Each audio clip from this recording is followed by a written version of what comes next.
Good afternoon. So yesterday we had got to the point where Harry and Ron had gone to rescue Hermione from the dungeon where there was a troll.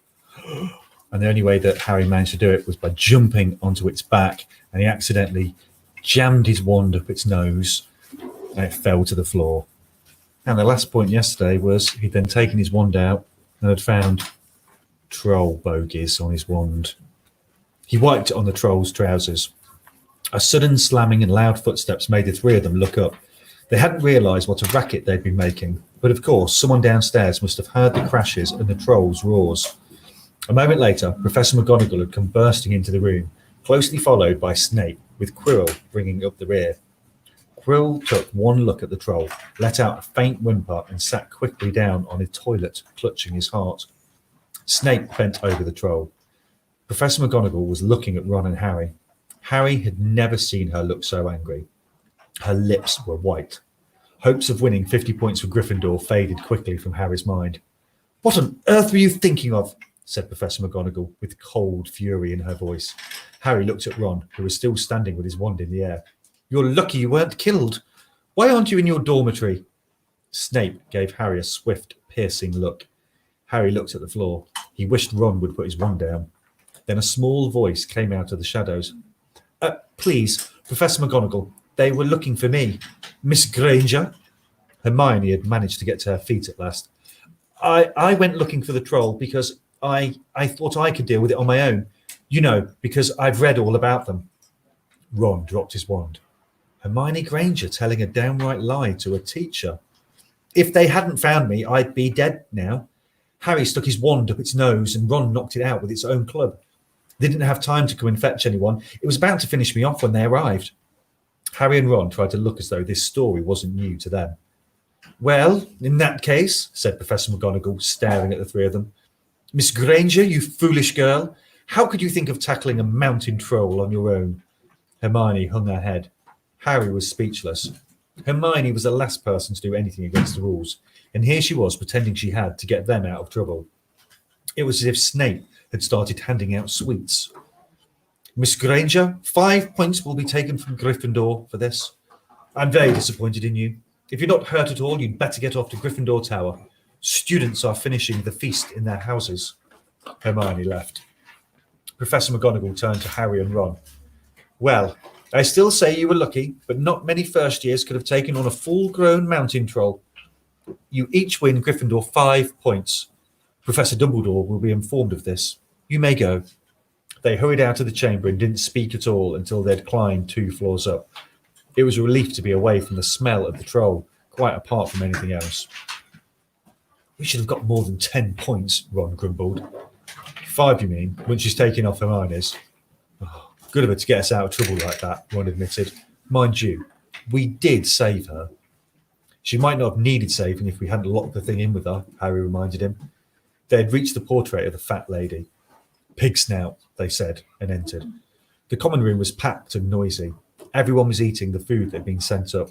Hermione, however, stood alone by the door waiting for them. There was a very embarrassed pause. Then, none of them looking at each other, they all said, "Thanks," and hurried off to get plates. But from that moment on, Hermione Granger became their friend. There are some things you can't share without ending up liking each other, and knocking out a 12-foot mountain troll is one of them. Chapter 11. Quidditch. As they entered November, the weather turned very cold. The mountains around the school became icy grey and the lake like chilled steel. Every morning the ground was covered in frost. Hagrid could be seen from the upstairs windows defrosting broomsticks on the Quidditch pitch, bundled up in a long moleskin overcoat, rabbit fur gloves and enormous beaverskin boots. The Quidditch season had begun. On Saturday, Harry would be playing his first match after weeks of training, Gryffindor versus Slytherin. If Gryffindor won, they would move up into second place in the House Championship. Hardly anyone had seen Harry play because Wood had decided that, as their secret weapon, Harry should be kept, well, secret. But the news that he was playing secret had leaked out somehow, and Harry didn't know which was worse, people telling him he'd be brilliant or people telling him they'd be running around underneath him holding a mattress. It was really lucky that Harry now had Hermione as a friend. He didn't know how he'd have got through all his homework without her. what with all the last-minute Quidditch practice Wood was making them do. She had also lent him Quidditch Through the Ages, which turned out to be a very interesting read. Harry learned that there were 700 ways of committing a Quidditch foul, and that all of them had happened during a World Cup match in 1473, that Seekers were usually the smallest and fastest players, and that most serious Quidditch accidents seemed to happen to them. That although people rarely died playing Quidditch, referees had been known to vanish and turn up months later in the Sahara Desert. Hermione had become a bit more relaxed about breaking rules since Harry and Ron had saved her from the mountain troll, and she was much nicer for it. The day before Harry's first Quidditch match, the three of them were out in the freezing courtyard during break, and she had conjured them up a bright blue fire which could be carried around in a jam jar. They were standing with their backs to it, getting warm, when Snape crossed the yard. Harry noticed at once that Snape was limping. Harry, Ron, and Hermione moved closer to block the fire from view. They were sure it wouldn't be allowed. Unfortunately, something about their guilty faces caught Snape's eye. He limped over. He hadn't seen the fire, but he seemed to be looking for a reason to tell them off anyway. "What's that you've got there, Potter?" It was Quidditch Through the Ages, Harry showed him. "Library books are not to be taken outside the school. Give it to me. 5 points from Gryffindor." "He's just made that rule up," Harry muttered angrily as Snape limped away. "I wonder what's wrong with his leg." "Dunno, but I really hope it's hurting him," said Ron. The Gryffindor common room was very noisy that evening. Harry, Ron, and Hermione sat together next to a window. Hermione was checking Harry and Ron's charms homework for them. She would never let them copy. How will you learn? But by asking her to read it through, they got the right answers anyway. Harry felt restless. He wanted Quidditch Through the Ages back, to take his mind off his nerves about tomorrow. Why should he be afraid of Snape? Getting up, he told Ron and Hermione he was going to ask Snape if he could have it. "Rather you than me," they said together. But Harry had an idea that Snape wouldn't refuse if there were other teachers listening. He made his way down to the staff room and knocked. There was no answer. He knocked again. Nothing. Perhaps Snape had left the book in there. It was worth a try. He pushed the door ajar and peered inside, and a horrible scene met his eyes. Snape and Filch were inside, alone. Snape was holding his robes above his knees. One of his legs was bloody and mangled. Filch was handing Snape bandages. "Blasted thing," Snape was saying. "How are you supposed to keep your eyes on all three heads at once?" Harry tried to shut the door quietly, but... "Potter!" Snape's face was twisted with fury as he dropped his robes quickly to hide his leg. Harry gulped. I just wondered if I could have my book back." "Get out! Out!" Harry left before Snape could take any more points from Gryffindor. He sprinted back upstairs. "Did you get it?" Ron asked Harry as he joined them. "What's the matter?" In a low whisper, Harry told them what he'd seen. "You know what this means? He tried to get past the three-headed dog at Halloween. That's where he was going when we saw him. He's after whatever it's guarding. And I'd bet my broomstick he let that troll in to create a diversion." Hermione's eyes were wide. "No, he wouldn't," she said. "I know he's not very nice, but he wouldn't try and steal something Dumbledore was keeping safe." "Honestly, Hermione, you think all teachers are saints or something?" snapped Ron. "On with Harry. I won't pass anything past Snape." "What's he after? What's that dog guarding?" Harry went to bed with his head buzzing with the same question.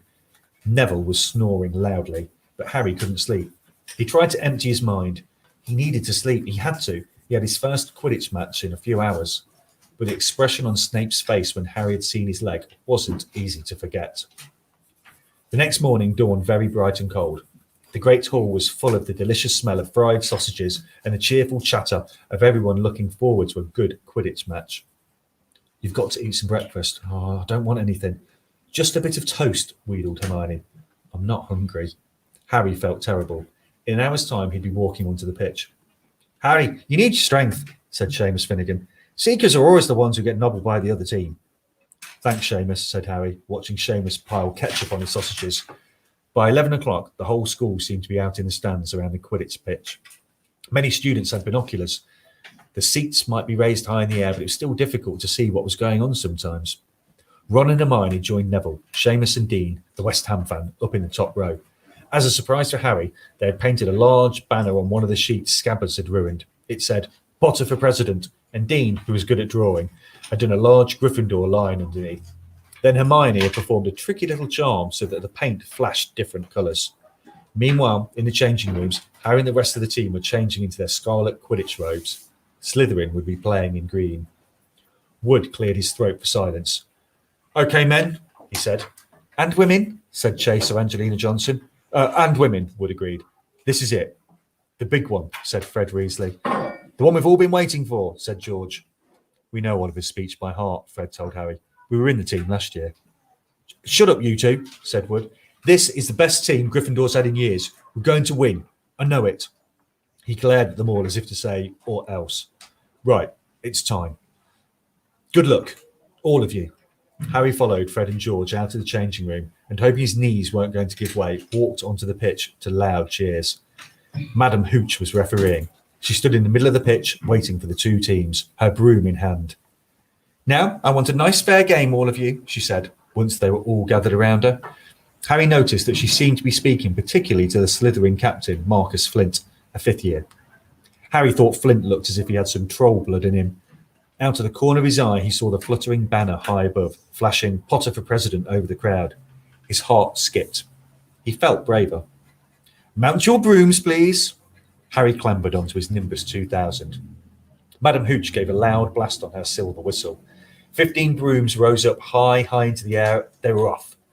"And the quaffle is taken immediately by Angelina Johnson of Gryffindor. What an excellent chaser that girl is. And rather attractive, too. Jordan!" "Sorry, Professor." The Weasley twins' friend, Lee Jordan, was doing the commentary for the match, closely watched by Professor McGonagall. "And she's really belting along up there. A neat pass to Alicia Spinnet, a good friend of Oliver Wood's. Last year, only reserve. Back to Johnson. And no, Slytherin have taken the quaffle. Slytherin captain Marcus Flint gains the quaffle and off he goes. Flint flying like an eagle up there. He's going to score. No! Stopped by an excellent move by the Gryffindor keeper Wood. And Gryffindor take the quaffle. That's Chaser Katie Bell of Gryffindor there. Nice dive around Flint. Off at the field and... Oh, ouch, that must have hurt. Hit in the back of the head by a bludger. The quaffle's taken by Slytherin. That's Adrian Pusey speeding off towards the goalpost. But he's blocked by a second bludger, sent his way by Fred or George Weasley. I can't tell which. Nice play by the Gryffindor beater anyway. And Johnson's back in possession of the quaffle. A clear field ahead of her, and off she goes. She's really flying. She dodges a speeding bludger. The goalposts are ahead. Come on now, Angelina. Keeper Bletchley dives. He missed. Gryffindor score! Gryffindor cheers filled the cold air with howls and moans from the Slytherins. Budge up there. Move along. Hagrid. Ron and Hermione squeezed together to give Hagrid enough room to join them. Been watching from me up, said Hagrid. But isn't the same as being in the crowd. No sign of the snitch yet? Nope, said Ron. Harry hasn't had much to do yet. He's got to keep out of trouble, though. That's something, said Hagrid, raising his binoculars and peering skywards at the speck that was Harry. Way up above them, Harry was gliding over the game, squinting about for some sign of the snitch. This was part of his and Wood's game plan. Keep out of the way until you catch sight of the snitch, Wood had said. We don't want you attacked before you have to be. When Angelina had scored, Harry had done a couple of loops to let out his feelings. Now he was back to staring around for the snitch. Once he caught sight of a flash of gold, but it was just a reflection from one of the Weasleys' wristwatches. And once a bludger decided to come pelting his way, more like a cannonball than anything, but Harry dodged it and Fred Weasley came chasing after it. All right there, Harry, he had time to yell as he beat the bludger furiously towards Marcus Flint. Slytherin in possession, Lee Jordan was saying. Chaser Pusey ducks two bludgers, two Weasleys and Chaser Bell and speeds towards the... Wait a moment. Was that the snitch? A murmur ran through the crowd as Adrian Pusey dropped the quaffle, too busy looking over his shoulder at the flash of gold that passed his left ear. Harry saw it. In a great rush of excitement, he dived down towards the streak of gold. The Slytherin seeker, Terence Higgs, had seen it too. Neck and neck, they hurtled towards the snitch. All the chasers seemed to have forgotten what they were supposed to be doing as they hung in midair to watch. Harry was faster than Higgs. He could see the little round ball, wings fluttering, darting up ahead. He put on an extra spurt of speed. Wham! A roar of rage echoed from the Gryffindors below. Marcus Flint had blocked Harry on purpose, and Harry's broom span off course, Harry holding on for dear life. Foul! Screamed the Gryffindors. Madam Hooch spoke angrily to Flint and then ordered a free shot at the goalpost for Gryffindor. But in all the confusion, of course, the golden snitch had disappeared from sight again. Down in the stands, Dean Thomas was yelling, Send him off, ref! Red card!